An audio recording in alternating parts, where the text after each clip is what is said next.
Welcome. My name is Edouard Kopp. I'm Chief Curator of the Menil Drawing Institute, and it's my pleasure to welcome you today to this program. Our program is going to be about the generative and often overlooked role of drawing in 20th century Italy. The program is organized in conjunction with the exhibition Silent Revolutions, Italian Drawings from the 20th Century, which is currently on view at the Menil Drawing Institute until April 11th. We're not claiming to be a comprehensive account. This exhibition is effectively the largest show ever mounted around that topic in the United States. And during the program, we will take a close look at a number of works in the exhibition, and we will discuss how the medium of drawing gave these artists free rein to experiment with a wide range of techniques and aesthetic concepts. And now I'd like to invite my guest and my co-curator for the exhibition, Irina Zucca Alessandrelli, who's joining us from Milan. Hi, Irina. Hi. How are things in Milan? Good. Great. Well, I'm so glad to discuss some of the themes of the exhibitions with you. And for our audience, I just want to share some quick biographical details about Irina. Irina is an art historian and a writer based in Milan, Italy. She's been the curator of Collezione Ramo since 2013. And that collection, as you'll hear a little more in a few minutes, focuses on the importance of Italian art of the last century. And also it focuses on the promotion of a culture of drawing as having a kind of independent value. And one that is on par with painting and sculpture. And Irina holds a BA in modern contemporary art from the Università degli Studi di Milano and an MA in curatorial studies from Columbia University in New York, where she studied as a Fulbright scholar. And finally, she's the author of Italian Drawings of the 20th Century, which was published in Milan in 2019 by Silvana. And Irina, so great to have you.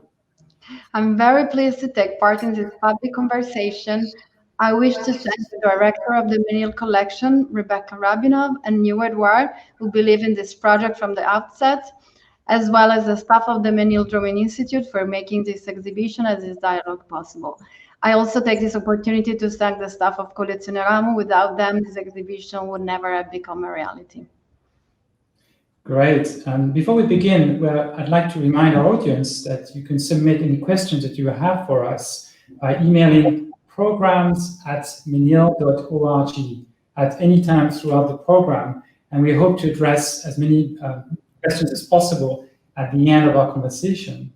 And now, before diving into our conversation, Irina and I would like to invite you to watch a short video which introduces the exhibition. And we're doing this especially for those audience members who are not able to come to Houston to see the show in person. So now let's look at that short video. The Menil collection presents Silent Revolutions on view at the Menil Drawing Institute. It is the first large-scale survey of Italian drawings from the 20th century mounted in the United States. During the 20th century, Italian art was remarkably innovative, revolutionary even, and it had significant repercussions in international art. This creative spirit was particularly manifest in the field of drawing, which enabled Italian artists to invent new artistic concepts and styles, often with an economy of means.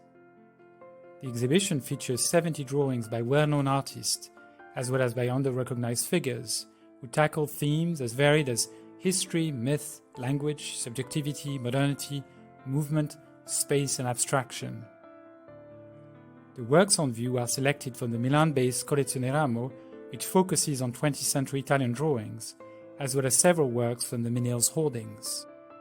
As curator of Collezione Ramo in Milan, dedicated to the 20th century Italian drawing, by studying and by doing the acquisitions for years, I've discovered the incredible quality of Italian 20th century artistic production.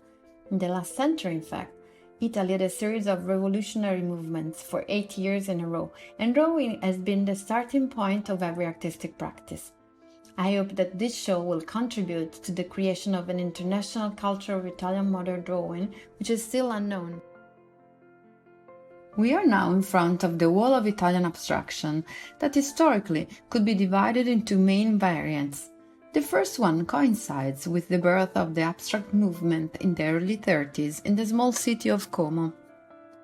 It started as a programmatic collaboration of a group of painters with architects.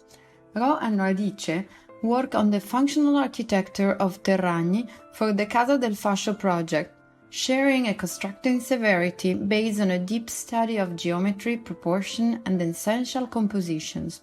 In particular, this sketch by Mario Radice for a decorative panel was intended for the meeting hall and was supposed to be combined with Mussolini's images and slogans. The second variant of Italian abstraction was born in the 30s too, but had continuous developments until the late 50s. It is related to the town of Milan, where Il Milione Art Gallery provided young Italian abstract painters their first exhibition space. The abstract language of Munari, Veronesi, and Soldati, featured by bright and pure surfaces of color, was deeply influenced by the German avant-garde, especially by the Bauhaus artists Kandinsky and Molinage. While Magnelli, a Florentine painter who studied at great Tuscan masters of the 15th century and then moved to Paris, linked this style to the Italian futurists there and to the Cubists developing a less rarefied idea of abstraction. The female Venetian artist Bice Lazzari, coming from a conservatoire background, interpreted these non-objective tendencies with lyrical compositions, always reflecting a musical sensibility between contrast and balance. Futurism was a radical utopian aesthetic catalyzed by the publication of a manifesto in 1909 by the poet F.T. Marinetti. Centered in Italy, this avant-garde movement sought to revitalize society and culture by decisively breaking from the past and by embracing modernity and its dynamism. The hallmarks of futurism were speed, simultaneity, and fragmentation. As a result, the futurists sought graphic power, tense, energetic lines, and sharp angles. This is exemplified by Giacomo Balla's extraordinary drawing of a vortex, which shows the artist's attempt to represent motion in a temporal dimension, using a tangle of curvilinear shapes that suggest rotational movements. Pino Pascali's spellbinding drawing from 1959 fits in with the European movement known as art informel, which began in the mid-1940s and flourished in the 1950s as a parallel movement to abstract expressionism in the United States. Here, Pascali worked in a free and gestural way that recalls Jackson Pollock's conception of painting as an arena within which to act. Pascali's choice of materials was experimental, as it comprised bitumen, gasoline, tempera, and minium, a pigment also known as red lead. This wall is dedicated to the influence that American imagery had on Italian artists and to their ironic works. In the first one, by Mirella Bentivoglio, one of the protagonists of the visual poetry movement in the second half of the century, the artist criticized consumerism from a female point of view by changing the logo of Coca-Cola, cutting out the first C. In Italian, the word oca sounds like bimbo. The subtitle of this work of 1975 is The Heart of a Disobedient Consumer. Next to this work, there is an homage of Pino Pascali to Jasper Jones, presented in Italy at the Venice Biennale of 1958. Pascali overlaps English words with symbols. By misspelling the last name Jones, he seems to play with the Dow Jones, the stock index of the New York Stock Exchange, and the symbol of the dollar, mimicking the pop and factory style. While in the work called Bruche, Mondino, who worked at the same time when Arte Povera emerged, rejecting every label, gave a new meaning to the language of the German expressionists by playing with the name of the group and the pop image of the bridge, Brücke in German, imitating the style of wood engraving typical of the German avant-garde. Silent revolutions highlights a period of Italian art that, save perhaps for a select few movements and artists, is not well known in America. Italian artists of the 20th century broke new aesthetic ground in so many ways and did so with a dizzying sense of creativity, particularly through drawing. For them, drawing proved not only a powerful creative tool and a versatile means of expression, but also the site of spirited dialogues between form and matter, tradition and innovation, figuration and abstraction, the local and the universal.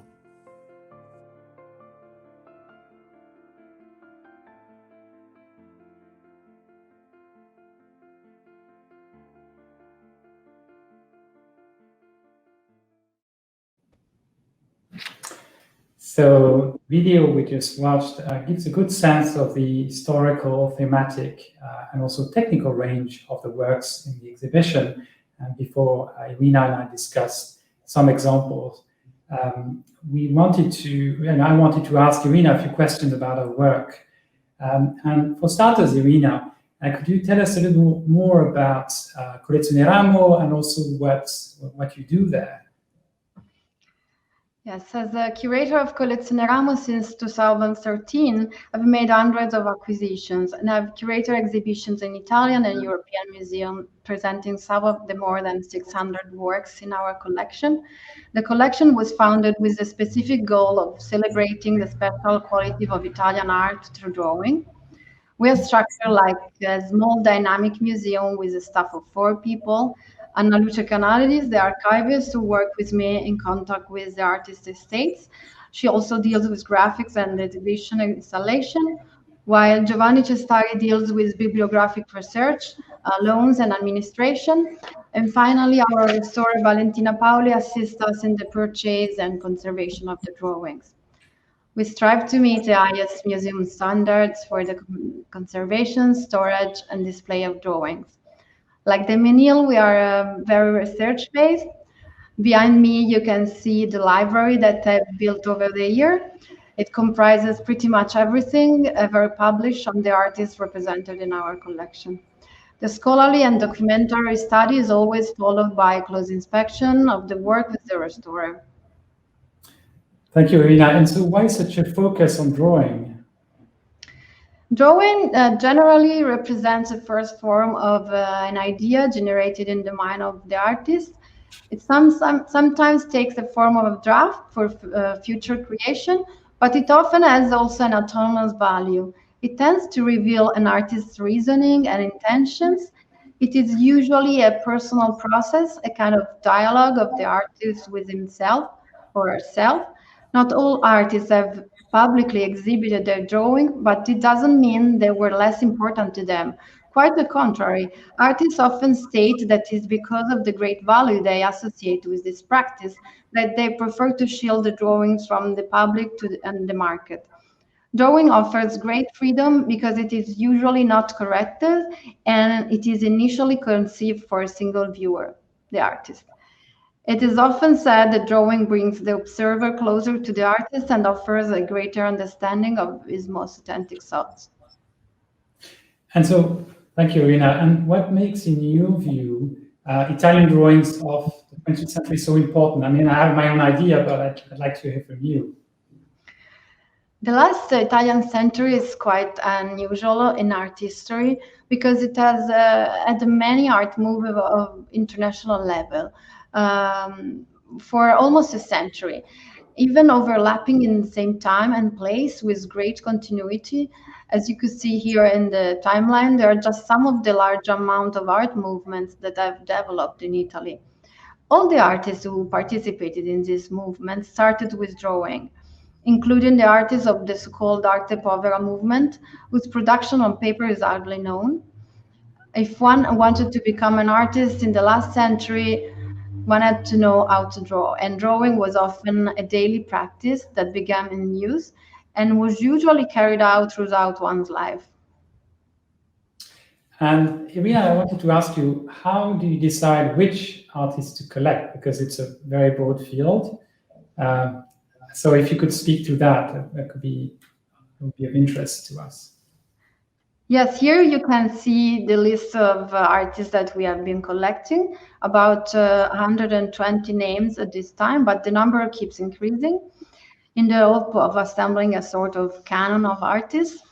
The artists we pursue are not necessarily well-known names, but they always made a notable contribution to drawing as a medium. It must be stated that we only collect artists from whom an estate or direct heirs are involved, or at least when there are historical publications that can certify the authenticity of the works. A real concern with forgeries and or insecurely attributed works has led us to exclude certain artists when the safeguards previously mentioned, like estate, heirs, publication, were lacking. So strictly speaking, it's partly this list is a kind of canon, but you also accept that there may be some artists who don't make it on the list because collecting their work is just too difficult or too uncertain. Is that correct? Yes, exactly. It's a really, many museums do this kind of exercise, but here what you're doing is a kind of holistic view of a, focused field, and it's a very difficult exercise to do. I mean, some of the names are obvious because they are so influential and important, but then you also try to add at the margins as well artists who are less famous. And now I think it's a good time for us to start looking at some drawings together. So we've picked a few works that span the range, historical range of the exhibition, and we've picked really works that we think are meaningful with regard to the history of 20th century Italian drawing, but also works that we as curators like particularly and find particularly interesting. And we'd like to start with this one of the earliest works in the show, which is this gorgeous drawing by Umberto Boccioni titled Against the Light or Counterlight. And it's a haunting and introspective masterpiece made in 1910. It depicts the head of a young woman who is in front of a window with rays of light seemingly raining down obliquely and revealing the window through her face. And the execution in graphite and black chalk and black ink, is technically very accomplished. It's very dynamic. And note, for example, the way in which the artist has removed some of the graphite in a kind of linear fashion in certain areas in the figure's hair on the left. So essentially, he added graphite and then probably with an eraser removed some of the medium. So it's a additive but also subtractive technique. And what's wonderful about the composition is the sense of transparency, which really hints at Boccioni's strong theoretical interest in the optical interpenetration of bodies, as he called it. Not only interpenetration between bodies, but also between planes. And it is something that he would further develop within short order as part of the revolutionary aesthetic of futurism. And as it turns out, the drawing has a really important exhibition history.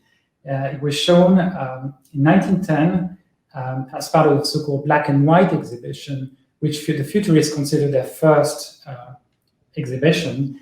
And then more recently, it was shown periodically at the Guggenheim Museum in Venice, where it was on loan for about 25 years until it became part of the Collezione Ramo.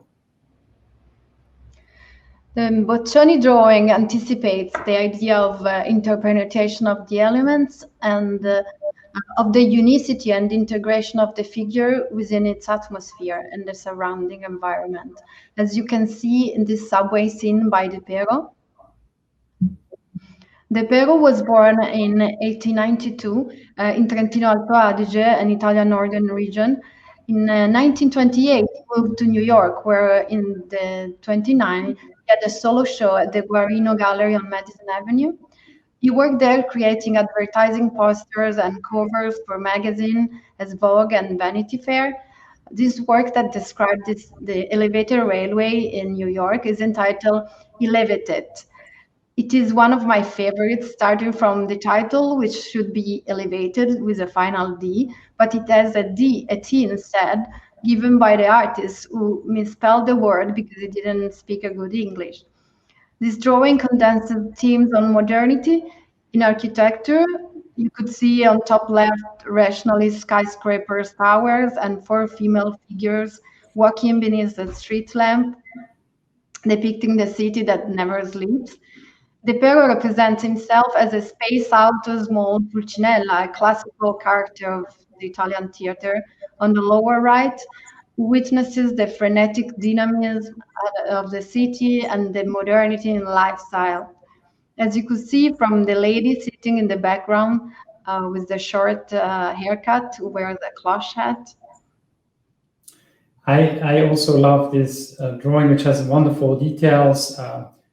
For instance, African American women, and that whose presence really speaks to the Harlem Renaissance. I also love the complex, fragmented sense of space, which is a very compressed kind of space that seems to speak to the intense, slightly disjointing experience of the modern metropolis.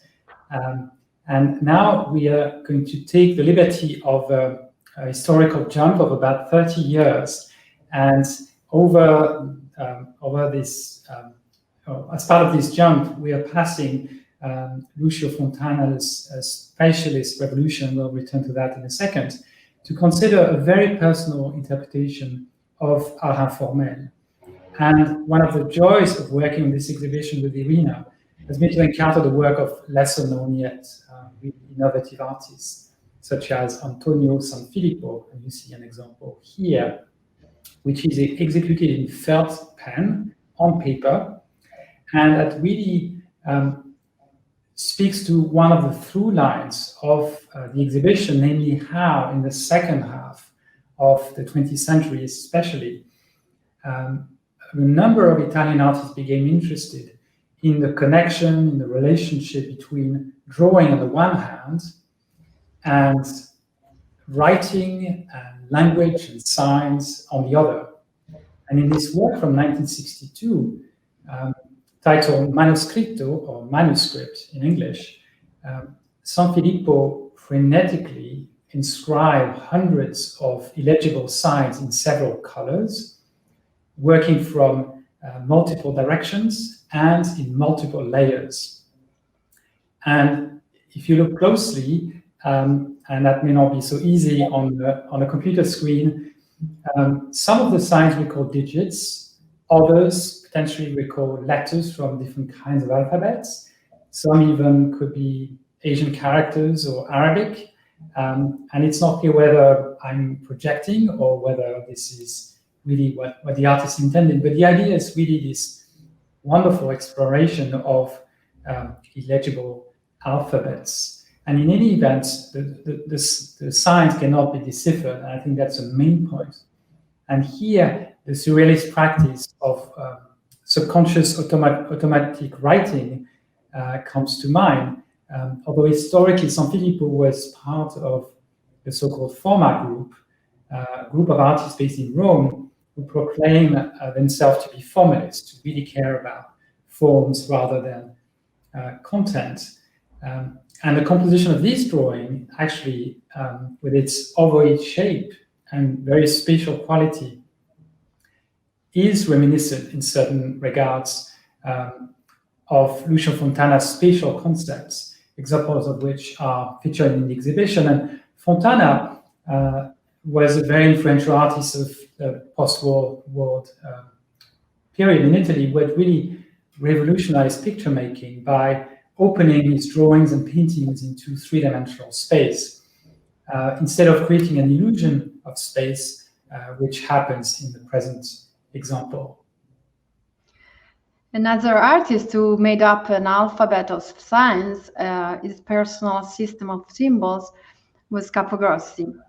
Kapogasi was born in Rome in And in 1948, he abandoned figurative painting, presenting in the Venice Biennale of that year what later would become his typical form of expression. The so-called fork, or comb shape, a kind of primordial writing. He participated in the American traveling show Younger European Painters from 1953 to 1954 at the Guggenheim in New York. And then he also was in the show at the MoMA, the New Decade, 22 European Painters and Sculptors in 1955. Both the Guggenheim and MoMA acquired Kapogasi's painting. 3 years later, Kapogasi had a solo show at Leo Castelli Gallery in New York. In this year, he developed his system of symbols, especially through works on paper. In our exhibition, you see this diary that Kapogasi gave to his friend Ada, the Milanese gallerist Ada Zunino, displayed in a case. The pages are turned every 3 weeks to show our selection. So now we have the chance to see more pages at the same time in these slides. This is a photo of Ada, and the page of the diary. I found this diary through Ada's daughter. It came out of a linen drawer and it smells of lavender. It was a present that Kapogasi made for Ada to court her. We scrolled through a few pages that bring out the artist's sense of humor in this sort of visual love story. Here you can see his typical sign, literally transformed into an alphabet of only 2 words. The first sign where you could recognize 2A is the symbol of Ada. And the second one represents the initials of the artist's last name, Kopp, for Kapogasi. Here, an imaginary love letter written in red that begins with the name of Ada and then with Kopp. The next one is a kind of a triumph of their love. The artist dreams of pairing with her. And then there is a Christmas tree, and where the artist writes below, "Today it's a bad day." Probably they weren't together that day. And then you see the 2 signs alternating. Then there is Ada in the form of a rose. The artist offers a flower with their names in the petals, and then he writes her, "You are bad." Then their initials look like a Christmas tree balls. The page breaks and continues interspacing of their name as if to describe their relationship in colors. Then there is a fountain pen that can only write about the 2 of them. The art closes with the overlapped initial of their names. There is a kind of celebration of their love with champagne. Valentine's Day, Kopp loves Ada. And then there is Kopp waiting for Ada's phone call. The receiver ends with Ada initials. A secret letter with an encrypted stamp code. A confused moment in the relationship. And last is my favorite ever. Ada and Kopp take a gondola ride in Venice. You see there is the shape of the gondola. Apparently, according to Ada's daughter, I should tell you that he never won her. He was not able to seduce her. That's a story. Yeah, we certainly set the standard of love letters very, very high and make it in the form of drawing, which is so original. And I have to say, I'm so glad we can share these images with our audience, because the book normally is open just in one, shows up one opening at a time. But having had the experience of flicking through the book is very, very moving experience. And personally, I love the way in which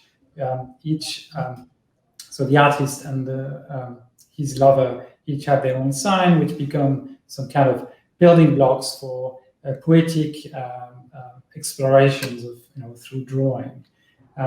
And so here you really see it's another example of an artist trying to come up with his own alphabet of signs, and the idea of creating a language of drawing suitable for the age, the contemporary age, is something that really preoccupied an artist such as Carol Rama, and I'm showing you a really powerful example, which is in the exhibition. And Carol Rama was a self-taught artist from Turin, who was fiercely independent, very iconoclastic in her practice, a practice that often tackled issues of the body, female identity, and also intimacy. And she worked across media, but also played with the boundaries of the media she was involved with. And one distinguishing feature of her pictures is that they often have objects in them. And here is a good example. If you look to the left of the drawing, you'll see some emerging parts. And just to give you a sense of what the kind of objects he affixed to her drawings, they were, for instance, animal clothes, syringes, fur, electric wire, cartridges, doll eyes, or as in this particular example, taxidermic eyes. So you see like 5 or 6 of them on the left of center. And works such as these have been described by critics, starting during life as a form of bricolage, a French word that was theorized by the famous French anthropologist Claude Lévi-Strauss as a form of mythical knowledge firmly rooted in handicraft. And Rama built a bricolage out of 2 superimposed layers. There's always the picture, so if you will, the red and the red parts and the brown parts of the drawing. So the picture, which normally functions as a kind of spontaneous form, which has a strong gestural quality, and then the other components, which is superimposed, is the objects that in a way disturbs the surface of the picture, makes it more three-dimensional. And there's really a kind of eternal tension between the two. Should you look at this as this work as an object in its entirety, or as a picture which is being perturbed by these three-dimensional elements? And we know for a fact that she really admired Robert Rauschenberg's work, which, as you know, was an artist who loved to create assemblages, so works in three-dimensional elements added to pictures. And for me, perhaps the most puzzling element of a work like this is not so much the inscriptions, which you see on the left, or the thrust of red coming out. It's really the presence of the taxidermic eyes, because in a way we are viewing, as viewers, we're looking at the drawing, we're viewing the drawing, but the eyes are viewing back, and that's a very unsettling experience. But I should also say that if you think of a taxidermic eyes, they're connected to death. And if you look at the red of the drawing, red is symbolic of blood and alarm, and combined with the presence of inscriptions at left, mathematical inscriptions that might allude to the atomic bomb at the height of the Cold War. So all these elements together create a very powerful, but very complex and tense work.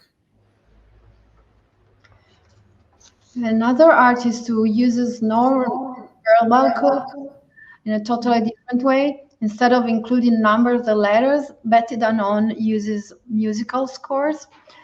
Betty Danon was born in Istanbul in 1927 into a Turkish Jewish family, and she got married with an Italian man, and then the couple moved to Milan in the 56.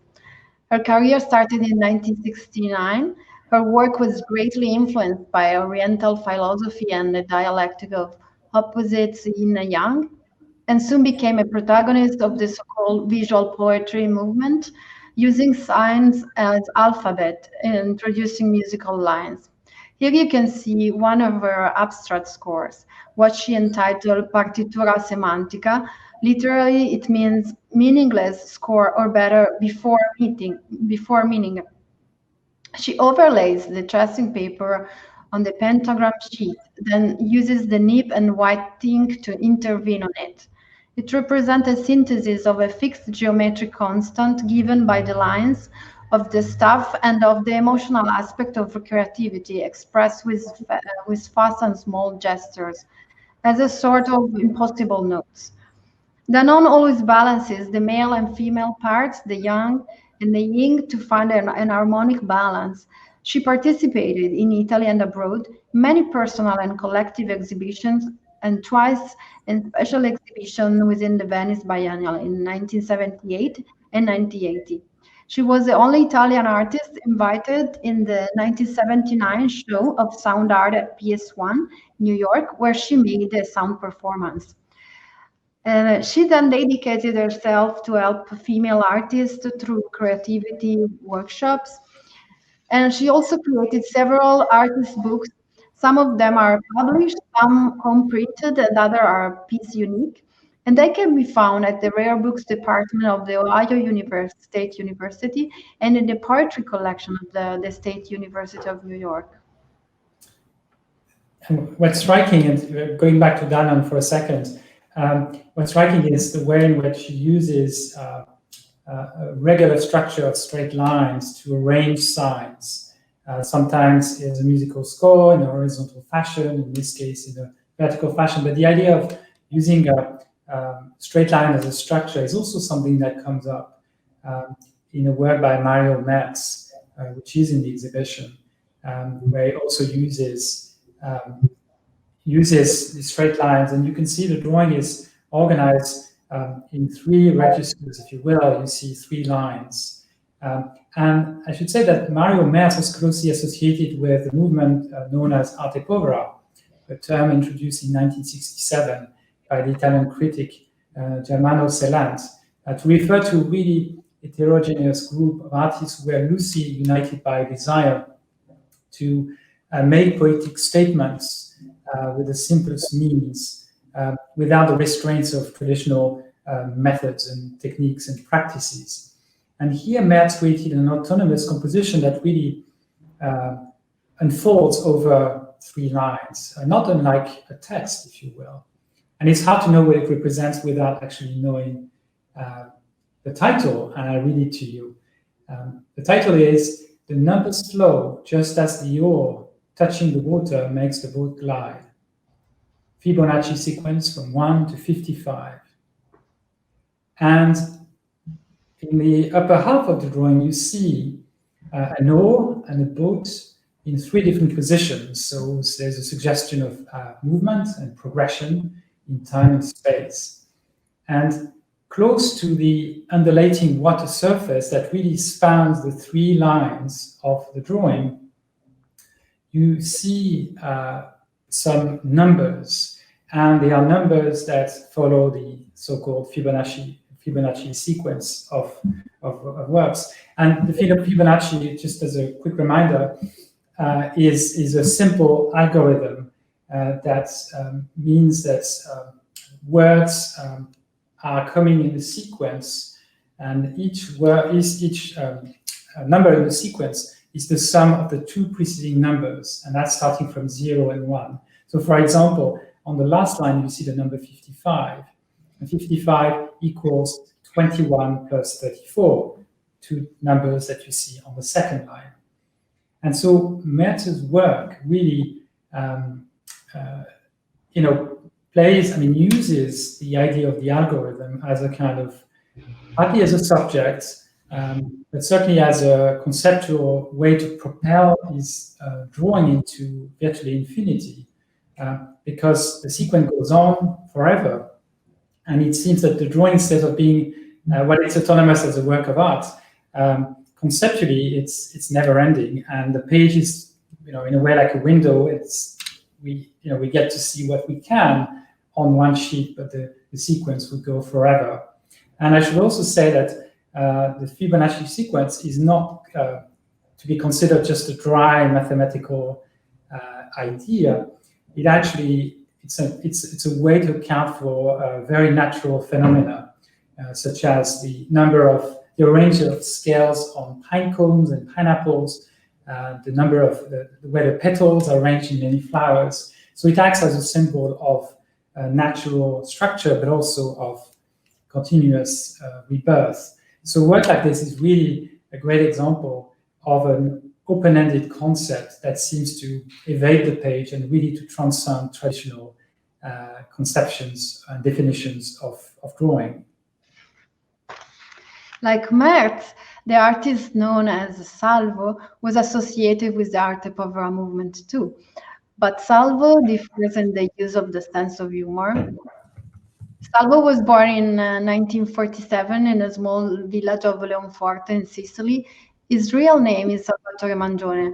Salvo is a nickname, but in Italian it's also an adjective that means saved. After a childhood in Italy, his family moved to Turin in 1956, where he began studying art history, and he was self-taught and began his career at Gianenzo Sperone Gallery, together with other artists of the Arte Povera movement. He was irritated by the art of his day, by the presumption of rejecting history in favor of the languages of industry and the poor materials. He returned to the genre of the self-portrait as a meditated act of rebellion against the new rules of the market. So this work, called 20 Sicilians, is a form of self-portraiture with vivaciously colored capital letter. He superimposed the name of illustrious Sicilians from the past over an outline of the island. The list, which includes ancient forebears as the philosopher Empedocles, the painter Antonello da Messina, that he indicated by his first name as if he were part of his family, Antonello, just Antonello, and the historian Metz, forms an ideal and ironic genealogical tree at the end of which Salvo's own name appears, as is to confirm his status as the last of the great Sicilians. In Salvo's critical essay on painting, Sulla pittura, written in 1980, he actually states that it is not really important to achieve success during one's life because what really counts is to survive in time. History sometimes begins or re-begins after the death. What is sure is that today, 5 years after his death, is that Salvo is alive, to quote his marble work in form of tombstone entitled Salvo è vivo. And I can add, is in a very good company. Yes, indeed. With all these great men, I mean, certainly a work full of humor, which either humor or potential somewhat immodest, but certainly very, very witty, and it seems to work as a kind of collective portrait. And also it's a great way to connect the contemporary artist into the very long history going back to antiquity. So Irina, I think now is the time to answer some questions. And there's a great question, and let me read it to you. How does the existing canon of 20th century Italian modernism looks different if we prioritize drawing rather than painting or sculpture? And for instance, which lesser known artists become crucially important when we consider the history through the lens of drawing? And I wonder if you could speak to that.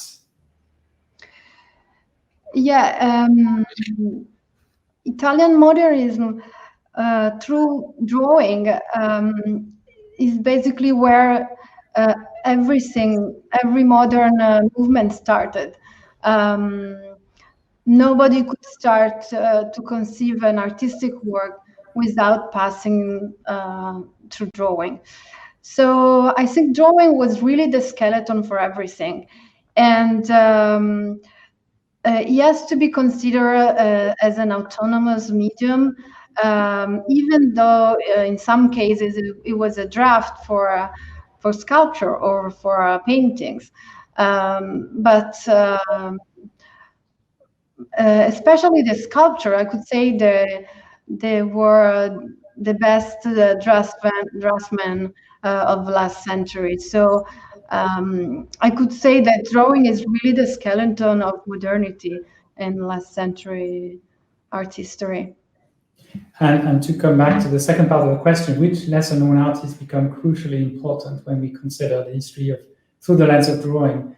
I don't know if you have strong examples you can share where artists become so involved or exclusively involved with drawing that this is their practice.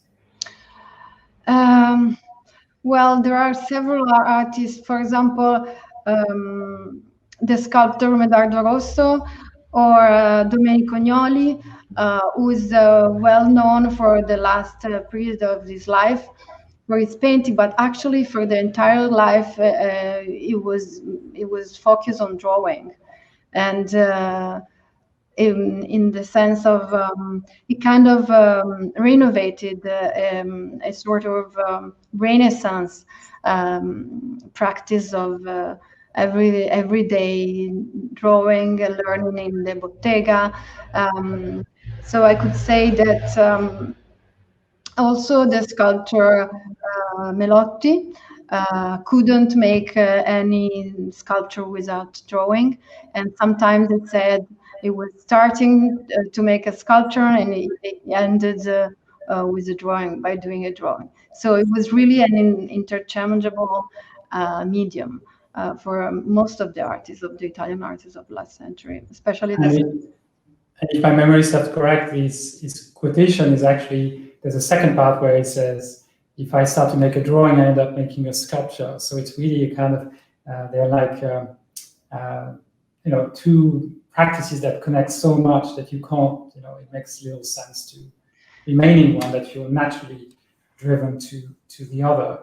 Yeah, I think it was really, drawing was a daily practice, like a diary for a writer, and it really had the same value of painting and sculpture for the artists of last century until the 90s, I could say. We also got another question about the connection between drawing and sculpture. So clearly this is an interest of our audience. And so part of the question is, was there a division between drawing and sculpture in the 20th century? Were there many artists thinking of them going hand in hand? I wonder if there are examples in the show. I mean, thinking of Lucio Fontana, whether you can, address that question in that context or in relation to other artists. So other sculptures we have in the show.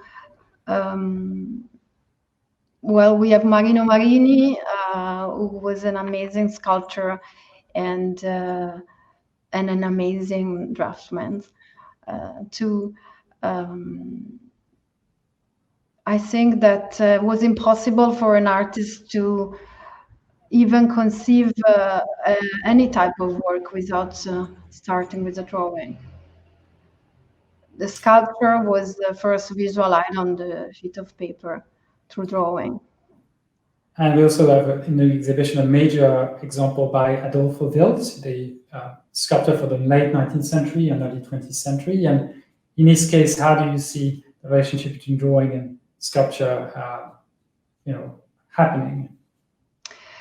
Yeah, Wildt is a very unique case. Basically, he never showed his works on paper except for one exhibition in 1925, and for the rest, he was known only for his sculpture. That was totally different from the style he had in the drawings. The style in the drawings was a kind of a celebration of the pure line, and I think it was very much linked to mannerism and 15th century artists, while in his sculptures it was more in a way close to the expressionism. It's a totally different style, and you can't sometimes you cannot believe it's the same artist behind those works of sculpture and drawings. So, Irina, I think we have time for one last question before our time together comes to a close. And the question is, with Ramo's vast collection representing a broad range of movements and drawing practices through the past century. Can you speak about how you went about selecting works for inclusion in this exhibition? So I suppose it's a question for you and me. I don't know if you want to start. We always try to represent an artist by different styles that he developed during his career. So sometimes we have, for the same artist, we have several works starting from the use to the end of the production. And so one of the criteria has been for me to try to represent each style with a drawing. Even if very often we are against the market typical choices, because maybe the late production is not considered as much as the famous period or the initial one. So this was one of the criteria, the idea that we have to describe the development of the style, and also we try to find those artists who could better represent the incredible different type of production that we had in just one century, in the different movements, which an enormous amount of styles in the same town, sometimes in the contemporary moment in the same town. So we try to offer a selection of the most important of them. And as we worked on the selection for the exhibition, to give our viewers a sense, your collection has about 600 works. We have 17 in the show, so it was a beautifully painful process to have to select works. I think obviously on one level we thought of historical significance, but why not attempt it to be obviously comprehensive, because we couldn't, or definitive. So there are a few artists who are not in the exhibition because we thought that we didn't have the right works to represent them. So it's not the history of drawing of Italian drawing in the 20th century. You would need more than 70 drawings, and we would have needed, I think, additional loans. So we tried to be as representative as we could of that history, but also while focusing on interests of ours. And for instance, we were interested in the connection between drawing, writing, and language. That's one, because the exhibition happens in the United States, we thought that having some works that speak to the transatlantic exchanges between America and Italy, that these works would be welcome, would make sense, and be useful for the audience to see how connected Italian art at that period was.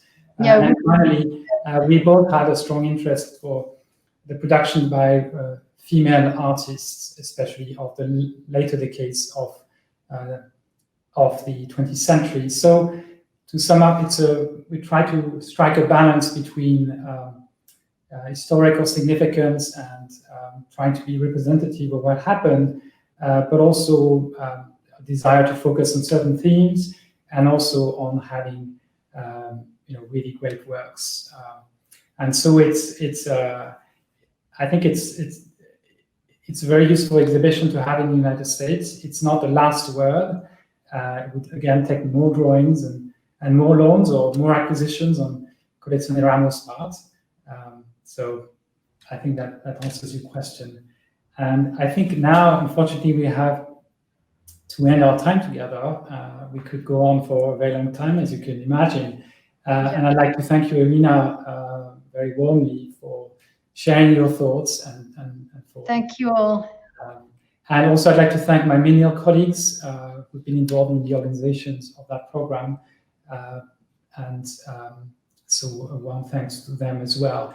And I'd like to remind everyone that the exhibition Silent Revolution, Italian Drawings from the 20th Century will be on view at the Menil Drawing Institute through April 11th. Also, there are copies of Irina's book, Italian Drawings of the 20th Century, for sale at the Menil bookstore. And I'd like finally to add that between Wednesday, April 7th, through Friday, April 9th, the Menil Drawing Institute will be organizing a symposium on 20th century Italian drawing, beginning with a keynote lecture on Wednesday, April 7th at noon with Dr. Emily Brown, who is Distinguished Professor at Hunter College and the Graduate Center of the City University of New York. And this will be followed by 2 panels on the 2 next days, so the 8th and the 9th of April. The first panel will be on Italian draftswomen, and the second on interconnections between Italian and American drawing in the 20th century. And each of these panels will also start promptly at 12 noon. And please visit menil.org for further information and to register for these programs. So again, thank you all for joining, and we look forward to seeing you soon. Thank you for the participation.